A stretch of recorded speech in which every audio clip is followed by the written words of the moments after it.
निदर्शन आंदोलन करत आरक्षण वर्गीकरणासाठी काय भूमिका आहे आज?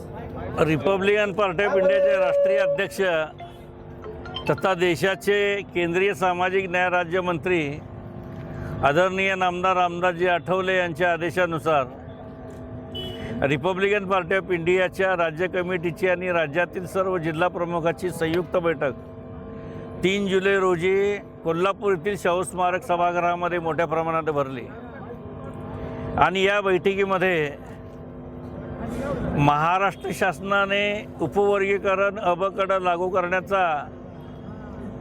लागू करण्यासाठी जो निर्णय घेतला त्याला विरोध दर्शवण्यासाठी संपूर्ण महाराष्ट्रामध्ये रिपब्लिकन पक्षाच्या वतीने 27 जुलै 2026 रोजी मोठ्या प्रमाणे जिल्हाधिकारी कार्यालयावर धरणे निदर्शने आणि मोर्चाचं आयोजन करण्यात आलेलं आहे। परंतु सोलापूर या ठिकाणी 27 तारखेला याच प्रश्नावर दुसरा मोर्चा आहे आणि मग एकाच प्रश्नावर 2-2 मोर्चे निघण्यापेक्षा रिपब्लिकन पक्षाच्या प्रमुख कार्यकर्त्यांनी निर्णय घेतला की एक दिवस आपण निदर्शनाचा कार्यक्रम घ्यावा। त्या अनुषंगाने रिपब्लिकन पार्टी ऑफ इंडियाच्या वतीने फक्त सोलापूर शहरामध्ये जिल्ह्याच्या वतीने सोलापूर शहर जिल्ह्याच्या वतीने रिपब्लिकन पक्षाच्या आठवले गटाच्या वतीनं महाराष्ट्र सरकारने जाहीर केलेल्या उपवर्गीकरण अबकटाच्या विरोधात हे निदर्शनाचा कार्यक्रम डॉक्टर बाबासाहेब आंबेडकर पुतळा आंबेडकर चौक या ठिकाणी आयोजित करण्यात आलेला आहे। वास्तविक पाहता 1 ऑगस्ट 2024 रोजी भारताच्या सर्वोच्च न्यायालयाच्या 7 खंडपीठाच्या 7-6 विरुद्ध 1 असा जो निर्णय घेण्यात आला की राज्यातील ज्या अनुसूचित जाती 59 जाती आहेत त्या 59 जातीमध्ये उपवर्गीकरण करण्याचा निर्णय त्या राज्यांनी घ्यावा। सर्वोच्च न्यायालयाने अशा पद्धतीचा आदेश दिला, परंतु महाराष्ट्र सरकार सांगते की आम्हाला सर्वोच्च न्यायालयाच्या आदेशानुसार आम्ही करणारच।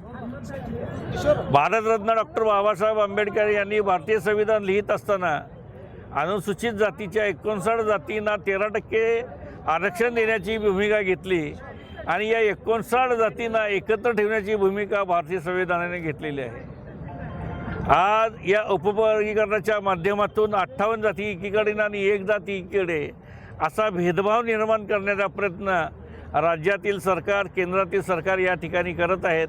या निर्णयाला बदल करण्यासाठी रिपब्लिकन पक्षाने अबकटच्या विरोधात संपूर्ण राज्यभर आंदोलन घेण्याचा निर्णय घेतला आहे। साहेब, उद्या आनंदराज आंबेडकरांच्या नेतृत्वामध्ये सकल समाजाचा मोर्चा निघणार आहे। तब्बल 58 जातींचा समावेश त्यामध्ये असणार आहे।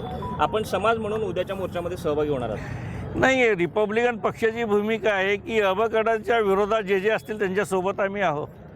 सर्वप्रथम आम्ही तर ही भूमिका जाहीरच केलेली आहेत। आंबेडकर हे बाबासाहेबांचे नातू त्यांच्या नेतृत्वाखाली निघतो हे आनंदाचं आहे।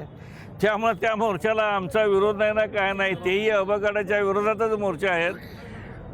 अनुसूचित जातीच्या सर्व जात बांधवांनी आज ज्या पद्धतीनं रिपब्लिकन पक्षाच्या आठवले गटाचा हा कार्यक्रम आहे आणि उद्याचा कार्यक्रम हा सर्व पक्षीय म्हणतात, परंतु माझ्या माहितीप्रमाणे त्याच्यामध्ये प्रत्येक जातीला बोलवण्याचा त्यांनी प्रयत्न केला, तो निश्चितच कौतुकास्पद आहेत। आता उद्याच्या मोर्चाला जे येतील त्यांचं स्वागत। राज्यामध्ये देवेंद्र फडणवीस अबकटाचा निर्णय घेण्यासाठी अनुकूल असल्याचे चित्र दिसते। आपण महायुतीचे घटक पक्ष आहात, वरिष्ठांना सांगून हा प्रश्न जो आहे तो इथं म्हणजे उपवर्गीकरण थांबवण्यासाठी आपण आठवले साहेबांशी काय? नाही, कसं आहे, शेवटी आज महाराष्ट्राचे मुख्यमंत्री देवेंद्र फडणवीस म्हणतात की अबकट मी राबवणारच, परंतु ज्या अबकटमध्ये 59 जाती आहेत त्यापैकी 59 जातीपैकी 58 जातीचं मत एकीकडे आहे। मग आता उपवर्गीकरण अबकट कसं राबवणार? लोकसंख्येच्या आधारावर राबवणार का जनगणना 2011ची झालेली आहे, त्याच्यानंतर 2027ची आहे? मग 11च्या जनगणनेच्या लोकसंख्येनुसार तुम्ही राबवणार का 1900 म्हणजे 2027च्या जनगणनेनुसार राबवणार? हे जर पहिलं क्लिअरिफिकेशन होणं अत्यंत गरजेचं आहे। अनंत ब्रदर नावाच्या न्यायाधीशाचा अध्यक्षाखाली एक समिती नेमली, त्या समितीचा अजून रिपोर्ट नाही आणि या समितीला राज्यातील 59 जातीपैकी जवळजवळ 58 जातींनी विरोध केला। तो विरोध 85% आसपास आहे। त्यामुळं हा निर्णय रद्द होण्याची शक्यता आहे. हे रद्द करण्यासाठी रिपब्लिकन पक्ष ताकदीने यासाठी संपूर्ण राज्यामध्ये मोठ्या प्रमाणात आंदोलन करेल.